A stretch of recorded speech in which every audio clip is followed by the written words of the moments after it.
राजस्थान की क्रांति धरा पर इतना सा जय भीम। जयपुर तक तो आवाज चली जानी चाहिए, दिल्ली तक नहीं भेज सकते थे। साथियों, फूल वही चुन पाते हैं जो कांटों से टकराते हैं। साथियों, फूल वही चुन पाते हैं जो कांटों से टकराते हैं। अधिकार मांगे नहीं जाते दोस्तों, अधिकार तो छीने जाते हैं। तथागत गौतम बुद्ध, संतों में संत शिरोमणि गुरु रविदास जी महाराज, महर्षि वाल्मीकि महाराज, संत कबीर, गुरु नानक देव, गुरु घासीदास, महात्मा अय्यन काली, या वो तमाम संत जिन्होंने भारत की सरजमी पर पैदा होकर के हम अछूतों के उद्धार का काम किया, हमारे सुधार का काम किया, हमको आगे बढ़ाने का काम किया, ऐसे प्रत्येक संत महापुरुष के चरणों में नतमस्तक होता हूं, नमन करता हूं।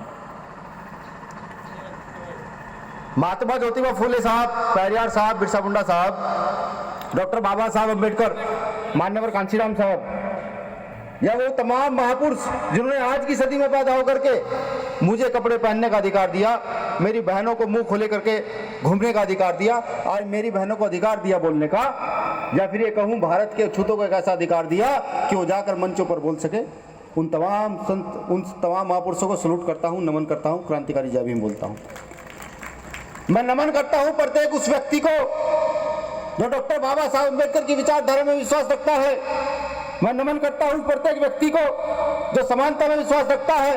मैं नमन करता हूं प्रत्येक उस व्यक्ति को जो इस भारतीय संविधान में विश्वास रखता है। मैं उनको भी नतमस्तक करता हूं, क्रांतिकारी सलूट करता हूं। मैं चेतावनी भी देता हूं उन लोगों को जो महिलाओं के शोषण की बात करते हैं। मैं चेतावनी देता हूं उन लोगों को जो देश में गैर बराबरी की बात करते हैं। मैं चेतावनी देता हूं उन लोगों को जो निरंतर संविधान को तोड़ने की बात करते हैं। ये मेरा खुला चैलेंज है उन लोगों के लिए। साथियों, पूरे देश में क्या चल रहा है मुझे बताने की आवश्यकता नहीं है। मैं सिर्फ राजस्थान आया हूं तो ज्यादातर राजस्थान की बात करूंगा। पता लगता था जब सहारनपुर में रहते थे कि राजस्थान मध्य प्रदेश में मूछें नहीं रखनी दी जाती, तो हमने कहा अच्छा मूछें ऐसी रखेंगे कि राजस्थान से लेकर के इस देश का वो व्यक्ति चिढ़ेगा जो वनवादी व्यवस्था में विश्वास रखता है, तो मूछों पर ताव देना शुरू कर दिया। जानकारी मिलती थी कि घुड़चढ़ी नहीं होने देते। भीम आर्मी कार्यकर्ताओं ने घुड़चढ़ी छोड़ दी और हथ चढ़ी शुरू कर दी। हाथी बुलाए और हाथी पर बैठ करके अपनी बारात स्टार्ट कर दी। हमने प्रत्येक वो काम किया जिस काम से हमें समानता का एहसास हो, जिस काम से हमें गर्व महसूस करते हो। वो भीम आर्मी के लोगों ने काम किया। जब जब हमारी बेटियों के साथ गलत किया गया, हम खड़े हुए, हमने आंदोलन किया, हमने जिले और देश की व्यवस्थाएं बंद कर दी। बताया उन लोगों को अगर तुम्हारी बेटी देश की बेटी हो सकती है तो इस देश की दलित आदिवासी की बेटी भी देश की बेटी हो सकती है। ये उनको एहसास कराने का काम किया।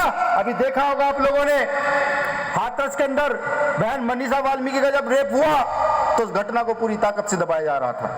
भाई चंद्रशेखर आजाद, हमारे दिल्ली प्रदेश अध्यक्ष और हमारे तमाम साथी जाकर के सरकार को बताने का काम किया कि इस देश का बहुजन समाज जिसको तुम सदियों से दबाते आए हो वो जाग चुका है। वो तुम्हारी अब औकात नहीं कि इस बहुजन समाज का तुम मनोबल डाउन करो। साथियों, निरंतर घटनाएं चलती रही। राजस्थान की बहुत सारी घटनाएं हैं। नागौर में डॉक्टर महेश मेहरा जी को घर जाते वक्त हत्या कर दी गई। राहुल का प्रकरण हुआ, सिर मुंडवा दिया गया। ऐसे तमाम यहाँ की घटनाएं हैं जो लगातार यहाँ पर चली हैं। अब एक साथी आया, उसने बताया कि भैया मेरा भाई कुछ पूंजीपतियों के यहाँ काम करता था, उसको मारकर उसकी लाश को नहर में डाल दिया गया। आज तक मुझे न्याय नहीं मिला है। उसने दिखाई फाइल मुझे अपनी। उसने मुख्यमंत्री से लेकर प्रधानमंत्री, राष्ट्रपति तक सबके दरवाजे खटखटाए हैं और राष्ट्रपति से आत्मदाह की, आत्महत्या की परमिशन भी मांगी है कि हम मरना चाहते हैं। क्या इस देश के राजनेताओं के लिए शर्म की बात नहीं है? जिस देश में भारतीय संविधान हो, जिस देश को लोकतंत्र का देश कहा जाता हो, उस देश में न्याय पाने के लिए एक समाज आत्महत्या की डिमांड कर रहा है राष्ट्रपति से। अब हमें समझना होगा कि आज देश के अंदर क्या चल रहा है। यहाँ के मनोवादी व्यवस्था के लोग, या मैं खुलकर चीख चिल्ला कर कहूं, यहाँ पर आरएसएस की व्यवस्था के लोग, या मैं ये कहूं यहाँ पर सावरकर के मानने वाले लोग, या मैं ये कहूं यहाँ गोवलकर को मानने वाले लोग, या मैं ये कहूं यहाँ पर ऊंच नीच की बात करने वाले लोग इस देश की व्यवस्था को तोड़ना चाहते, सब जानते हैं। आरएसएस के लोगों ने सदियों तक, आरएसएस के मुख्यालय नागपुर में कभी तिरंगा नहीं लहराया। आज वो देशभक्ति का बात हमको पढ़ाने का काम करते हैं। सब जानते हैं यहाँ के राजाओं को जब निकाला दे दिया गया, जब वो युद्ध हार गए, तो मेरे समाज के लोगों ने उनको जंगलों में रोटी दी। ये सब जानते हैं, इसमें बताने की कोई जरूरत नहीं है, सब जानते हैं। जब आजादी की लड़ाई हुई तो इस देश में सबसे ज्यादा शहीद होने वालों की संख्या क्या थी, जिनको मुसलमान आज देश में कहा जाता है, जिनको आतंकवादी ये लोग बताते हैं, उठाकर देखिए, नेट पर उंगलियां मारिए कि आजादी के समय पर सबसे ज्यादा शहीद होने वाले लोगों की संख्या किसकी थी? वो आप यहाँ देश के मुसलमानों की थी, जो यहाँ के मूल निवासी है उनकी थी। दूसरे नंबर पर यहाँ के दलित आदिवासी आते हैं, जिनको लोग नक्सली बताते हैं। ये हमें समझना पड़ेगा। जो लोग आज देशभक्ति की बात करते हैं, उनके परिवार का कोई आदमी शहीद होने नहीं गया। उनके परिवार का, जिसको आज वीर सावरकर वो कहते हैं, वो अंग्रेजों की गुलामी किए।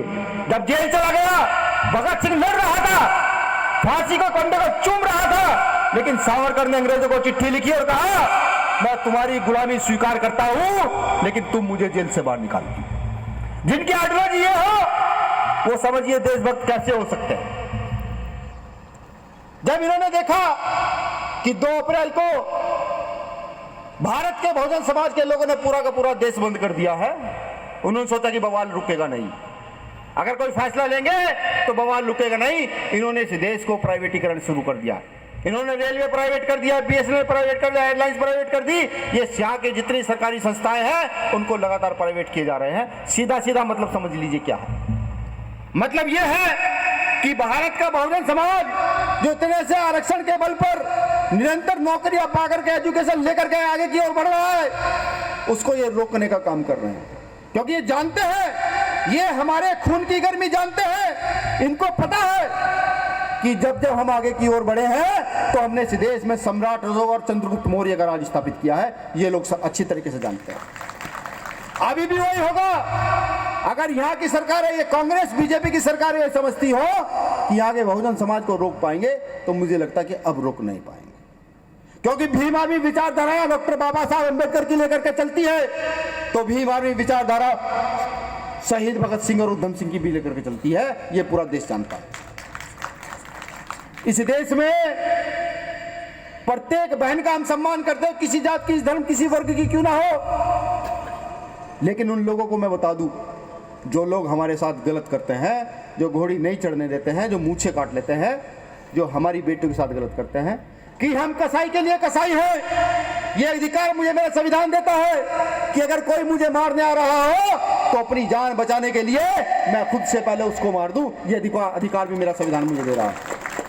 तो हमें समझना होगा ये लोग चाहते क्या है। इन लोगों ने हमको पहले भाषावाद में बांटा, क्षेत्रवाद में बांटा, जातिवाद में बांटा, और हम देखे कितने दिमागदार लोग थे, हम लगातार बढ़ते चले गए। हम बने चमार धोबी, नाई पासी, डूम धोबी, कंजर कुम्हार, बढ़ते चले गए। हमने कभी ये नहीं सोचा कि हमारे इतने सारे महापुरुष रहे हैं, वो क्यों लड़े, किस लिए लड़े, ये कभी नहीं सोचा। डॉक्टर बाबा साहब अम्बेडकर कहते कहते चले गए कि इन जातियों का, खुद की जातियों का सबसे पहले विनाश कर दो, इस देश में राज तुम्हारा हो। मान्यवर काशीराम साहब भी आए, उन्होंने जातियों को तोड़ तोड़ करके कुछ राज्यों में अपनी सत्ता स्थापित की, वो भी बेचारे चले गए। अब भीम आर्मी आई है। मान्यवर काशीराम साहब, बाबा साहब, फूले पेरियार साहब का सपना लेकर के भीम आर्मी आई। समझ लीजिए भीम आर्मी क्या है। भीम आर्मी आवाज है इस देश के शोषितों की, वंचितों की। भीम आर्मी आवाज है उस प्रत्येक महिला की जिस पर अत्याचार अन्याय होता है। भीम आर्मी आवाज है उन लोगों की जिनकी इस देश में सरकारें नहीं सुनती, जिनको न्याय नहीं मिलता। भीम आर्मी आवाज है संविधान को मानने वाले लोगों की। भीम आर्मी आवाज है आरक्षण को बचाने वाले लोगों की। अब आप सोचिए कि जो संस्था पूरे देश में पूरी ताकत से काम कर रही हो, उस संस्था के साथ जुड़ना है या उन लोगों के जाकर के तलवे चाटने हैं जिन्होंने हमेशा दूसरों की गुलामी की है। आप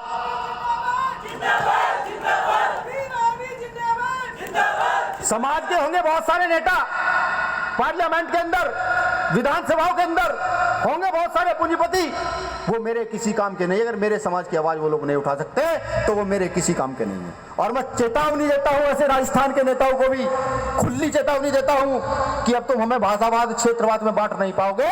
क्योंकि जब जब पंजाब में कुछ घटना घटेगी तो राजस्थान के लोग खड़े होकर के ये कहेंगे कि पंजाब के मुख्यमंत्री सुन ले, अगर पंजाब में घटना बंद ना हुई तो तेरी कुर्सी हम राजस्थान से उखाड़कर दिल्ली से भी दूर फेंक देंगे। ये राजस्थान के लोग कहेंगे। जब हरियाणा में घटना घटेगी तो मध्य प्रदेश के लोग यूपी के लोग खड़े होंगे, हम इनको बताएंगे सामाजिक एकता क्या है। बाबा साहब के 3 नारे याद है ना, शिक्षित बनो, संगठित रहो, संघर्ष करो। शिक्षित हुए ना हम, अब इनको बताएंगे संगठन क्या है पूरे देश में। अब छीनेंगे इनसे दिल्ली की कुर्सी, इनकी जितनी औकात हुई है लगा लो, जितनी औकात है लगा ले, क्योंकि हमारे पास विचारधारा डॉक्टर बाबा साहब अम्बेडकर और मान्यवर कांशीराम साहब की है, जिसका लोहा पूरे विश्व ने माना है। इस देश में लोकतंत्र है, समझिए, इस देश में लोकतंत्र है। इस देश में लोगों की सत्ता होनी चाहिए, उन लोगों की सत्ता होनी चाहिए जिनकी संख्या इस देश में ज्यादा है। सब बताइए, इस देश में सत्ता किसकी है? कौन लोग इस देश में राज कर रहे हैं? इस देश के बहुजन समाज को यहाँ राज करना चाहिए, इस देश के आदिवासी समाज को यहाँ राज करना चाहिए, लेकिन सत्ता आज भी उन विदेशियों के हाथ में है। हमें सोचना पड़ेगा इसका कारण क्या है। देखिए, आरक्षण के बल पर हमें नौकरियां मिली, आरक्षण के बल पर हमने शिक्षा ली, शिक्षा लेकर हम आगे की ओर बढ़े। अब हमारा फर्ज बनता है, अब हमारा फर्ज ये बनता है कि हम एक दिन में 1 घंटा डॉक्टर बाबा साहब अम्बेडकर के मूवमेंट में काम करें, एक दिन 1 घंटा मान्यवर कांशीराम साहब का काम करें, एक दिन में 1 घंटा बहुजन मूवमेंट का काम करें। हम देखते हैं कारवा कैसे नहीं बढ़ता, बिल्कुल बढ़ेगा। सन 2015 में 21 जुलाई 2015 को भीम आर्मी भारत एकता मिशन की पहली मीटिंग हुई। पहली मीटिंग होने के बाद हम लोगों ने मीटिंग स्टार्ट की, बहुत सारी घटनाएं, मौत आई, आकर छूकर चली गई। मौत ने कहा कि अभी तुम लोगों को ले लेकर जाने का मेरी हिम्मत नहीं है, अभी तुम लोगों को मैं लेकर चली जाऊं, अभी तुम लोगों को काम करना है। मौत आई, आकर चली गई। इस 5 साल के करियर में 2 से 2.5 साल हम लोग जेल रहे, भाई चंद्रशेखर जेल रहे, मैं स्वयं जेल रहा, और हमारे साथी कमल हो चाहे मंजीत हो, बहुत सारे साथी जेल रहे, महाराष्ट्र के भी लोग जेल रहे। कुछ दिन हमने काम नहीं किया तो मात्र इस 5 साल के अंदर अब तक हमने मुश्किल से मुश्किल अगर देखा जाए 1.5 से 2 साल काम किया होगा, इससे ज्यादा अब तक हमने काम नहीं किया।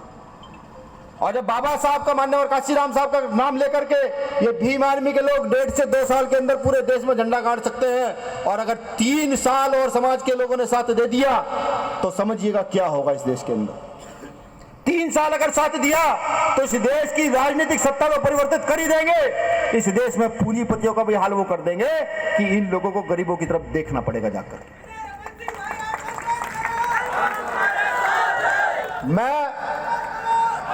मैं आज राजस्थान के इस मंच से समर्थन भी करता हूं गुर्जर आंदोलन का, जो मेरे गुर्जर भाई निरंतर लड़ाई लड़ रहे हैं आरक्षण की, मैं पूरा समर्थन करता हूं। भीम आर्मी को जब वो लोग आवाज देंगे, भीम आर्मी पूरी ताकत के साथ उनके साथ खड़ी हो सकती है।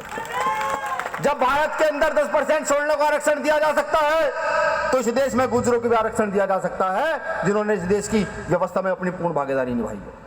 अभी आपने देखा होगा, एक बिल आया है, किसानों के विरोध में बिल आया है, देखा है? वो बिल डंडे की नोक पर बीजेपी के लोगों ने लागू कराया है। उस बिल में यह बता दिया गया है कि अब पूंजीपति जो चाहेगा वो इस देश में होगा।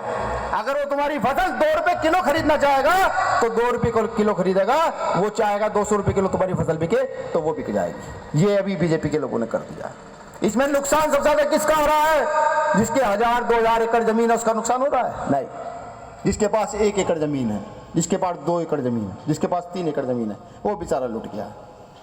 अभी परसों सुप्रीम कोर्ट का फैसला आया है कि अगर तुम्हें कमरे के अंदर गाली दे दी जाए, मार पिटाई कर दी जाए, तो SC/ST एक्ट नहीं लगेगा। SC/ST एक्ट नहीं लगेगा। यानी कि अगर आपका कोई उच्च पदाधिकारी गवर्नमेंट सेक्टर में आपको प्रताड़ित करता है और अपने कमरे में बुलाकर खूब अभद्र भाषा का प्रयोग करता है, तो आप उस पर SC/ST एक्ट नहीं लगा सकते। यानी कि अगर आपके गांव में कोई झगड़ा हो जाता है और आप वहां पर भिड़ जाते हैं और आपको गलत भाषा का प्रयोग किया जाता है, तो आप SC/ST एक्ट नहीं लगवा सकते। या ये समझिए कि भारत के अंदर मनुस्मृति को दोबारा स्थापित करने के लिए सुप्रीम कोर्ट के कुछ मनुवादी जजों ने परमिशन दे दी है कि जाकर भारत देश में सबसे पहले मनुस्मृति को स्थापित करने का काम करो। क्या हमें चुप रहना चाहिए? क्या हमें बैठ जाना चाहिए? नहीं। मैं कहता हूं गवर्नमेंट सेक्टर के लोगों को भी, गवर्नमेंट सेक्टर के लोगों की रक्षा सुरक्षा करने के लिए भीम आर्मी है। कोई कुछ गलत कहे तो बताइएगा, अधिकार छीनते हो तो डाटा बना के दीजिएगा, उसके लिए भी आंदोलन किए जाएंगे। मैं कहता हूं अपने जो छोटे मोटे व्यापारी हैं कि आज तक जो लोग तुम्हारा संरक्षण करते होंगे, लेकिन अब तुम्हारा संरक्षण करने के लिए भीम आर्मी आ गई है। कोई तुमसे गलत बात कहे, कुछ भी कहे, तो भीम आर्मी को याद कीजिएगा, भीम आर्मी पहुंचेगी, क्योंकि पूरा देश जानता है कि जब कोई घटना होती है तो 2 फोन किए जाते, तो 100 नंबर पर और भीम आर्मी पर। 100 नंबर लेट पहुंचती है लेकिन भीम आर्मी सबसे पहले पहुंच जाती है।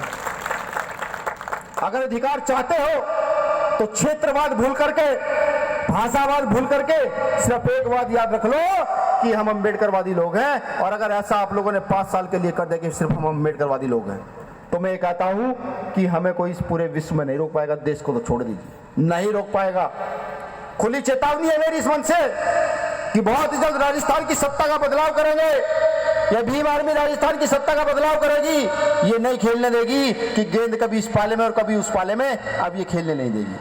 अब ये राजस्थान की गेंद को असली पाले में फेंकने का काम करेगी। जिन्होंने राजस्थान के लिए मेहनत की है उसके पाले में फेंकने का काम करेगी। ये मैं आपको वचन भी देता हूं। साथियों, ताकत संगठन में होती है, टूटने में ताकत नहीं होती। भीम आर्मी ने डॉक्टर बाबा साहब अम्बेडकर के नाम से कितनी लंबी लाइन खींच दी है कि पूरे देश के अम्बेडकरवादियों से मेरा निवेदन है, पूरे देश के तमाम उन संगठनों से निवेदन है जो भारतीय संविधान में विश्वास रखते हैं, पूरे देश के माननीय कांचीराम साहब के मानने वालों से निवेदन है, पूरे देश के बहुजन समाज के मानने वालों से निवेदन है कि आपके लिए घर तैयार कर दिया है भीम आर्मी नाम का। आइए, इस घर में आइए, ये आपका घर है, इसको चलाइए, पूरी ताकत से चलाइए। मैं आपको बता दूं, दूसरे के घर बैठा हुआ इंसान कितना मजबूत क्यों ना हो, लेकिन उसकी संज्ञा कुत्ते से दी जाती है, सब जानते हैं, दी जाती है ना। और अपने घर में बैठा हुआ एक छोटा सा परिंदा भी शेर होता है। अब आप सोचिएगा, समझाइएगा दूसरे लोगों को भी आकर के कि उनको क्या बनना है, उन्हें अपने घर में आकर के शेर बनना है या दूसरे के घर में रह करके कुछ और बनना है, बताइएगा जाकर। मैं बता दूं, एक जानकारी और दे दूं, इस देश में अगर आरएसएस मजबूत है तो उसको मजबूत करने का काम भी हम ही लोग कर रहे हैं। मेरे समाज के लोग आरएसएस की व्यवस्थाओं में जाते हैं, वहां पर झाड़ू लगाते हैं, टाट उठाते हैं और उनके द्वारा किए गए कार्य को वो सीखते हैं। वो क्या सिखाते हैं ये जानने का प्रश्न है। जानिए वो क्या सिखाते हैं। वो अपनी व्यवस्था स्थापित करना सिखाते हैं। डॉक्टर बाबा साहब अम्बेडकर पूरे देश की व्यवस्था स्थापित करना सिखाते हैं, सबको अधिकार देते हैं। तो जो लोग हमारे वहां पर हैं, जो आरएसएस की व्यवस्था में लिप्त हैं, जाएं, उनसे मिले, हाथ जोड़े, बहस करें, उनको समझाएं कि इस घर का कुत्ता बनने से अच्छा है अपने घर का शेर बन चल खड़ा। अगर आपने काम शुरू कर दिया तो मैं कहता हूं कि आरएसएस जो देश में मॉब लिंचिंग कराता है, मुस्लिमों के साथ मॉब लिंचिंग कराता है, दलितों को धर्म के नाम पर पीटता है, उसकी औकात नहीं वो इतना कर जाएगा अगर आपने कर लिया। बहुत सारी घटनाएं निरंतर चल रही हैं। इन घटनाओं पर अगर रोक लगाना चाहते हैं तो गांव से गांव पहुंच जाइए। भीम आर्मी का प्रत्येक पदाधिकारी कार्यकर्ता गांव से गांव पहुंच जाए और एक गांव में अपने 5 कार्यकर्ता खड़े कर दीजिए। जब आपके गांव में 5 कार्यकर्ता खड़े होंगे तो उस गांव में किसी की हिम्मत नहीं होगी कि समाज पर कोई गलत उंगली उठा ले। और जब ऐसा होगा, भीम आर्मी अपनी पूरी ताकत से खड़ी होगी, या मैं ये कहूं भीम आर्मी अपने रौद्र रूप में खड़ी होगी। अभी दिखाया था आपने दिल्ली में, गुरु रैदास घर जब तोड़ा गया, 700 साल पुराना गुरु रैदास घर तोड़ा गया, तो आप सब लोगों ने दिल्ली में दिखाया जाएगा कि ताकत कितनी है। 25 लाख के लगभग लोग वहां पहुंचे थे, पूरा दिल्ली बंद था, पूरा का पूरा दिल्ली। अमित शाह की समझ नहीं आ रहा था कि वो क्या करे। इतनी बड़ी ताकत आप लोगों की है। अब हम जुड़ते जा रहे हैं, ऐसे जुड़ते जा रहे हैं, एक दूसरे से एक दूसरा जुड़ते जा रहे हैं। पूरी ताकत से जुड़ जाइए यहाँ पर, क्योंकि जो हमारे पुराने प्रदेश अध्यक्ष थे माननीय अनिल धैनवान जी, अभी आप लोगों ने एक पार्टी भी बनाई है, उसकी जिम्मेदारी अनिल धैनवान जी को दी गई है कि जाइए अब आप राजनीतिक सत्ता स्थापित कीजिए। भीम आर्मी के लोग सामाजिक सत्ता स्थापित करेंगे और आप जाइए राजनीतिक सत्ता स्थापित कीजिए। मैं एक चीज और बता दूं कि भीम आर्मी फैक्ट्री है नेताओं को पैदा करने की। जैसे आज अनिल धैनवान पैदा हो गया है राजस्थान के लीडर के रूप में, इस भीम आर्मी से और भी बहुत सारे पूरे देश को लीडर दिए जाएंगे। अभी क्योंकि यहाँ पर प्रदेश की जगह खाली है, एक हमारे साथी सत्यवान भाई, जो कि बहुत पुराने तो जुड़े हुए बहुत सारे साथी हैं, लेकिन सत्यवान भाई भी बहुत पुराने जुड़े हुए हैं, बहुत जिम्मेदार हैं, समर्पित कार्यकर्ता भी हैं। बहुत सारे साथियों से बात भी की गई है। तो सत्यवान भाई को राजस्थान प्रदेश की कमान दी जाती है।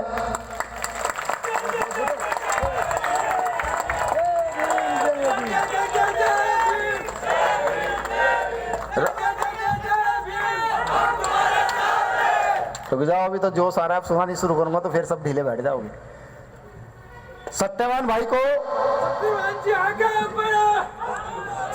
भाई को राजस्थान की कमान दी जाती है, राजस्थान का प्रदेश अध्यक्ष बनाया जाता है। लेकिन सत्यवान भाई एक बात का ध्यान रखें कि प्रदेश की कमान दी गई है, या मैं ये कहूं बहुजनों की सुरक्षा की जिम्मेदारी दी गई है। अगर आपके होते राजस्थान में कोई एक भी घटना घट जाती है तो मुझे अपने फैसले पर शर्म आएगी। मुझे पूरी उम्मीद है कि राजस्थान में जब कोई घटना घटित होगी तो सत्यवान एक शेर की तरह खड़ा होगा, राजस्थान की सरकार को हिलाने का काम करेगा। मुझे पूरी उम्मीद है।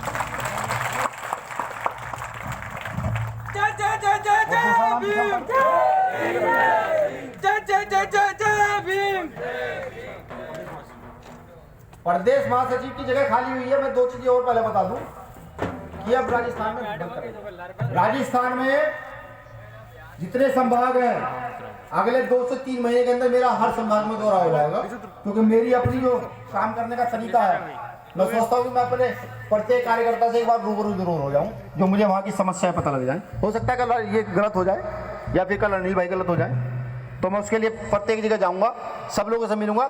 राजस्थान की कमेटी का और भी गठनों का बहुत सारे हमारे पुराने साथी और थे हमारे, कहाँ गए?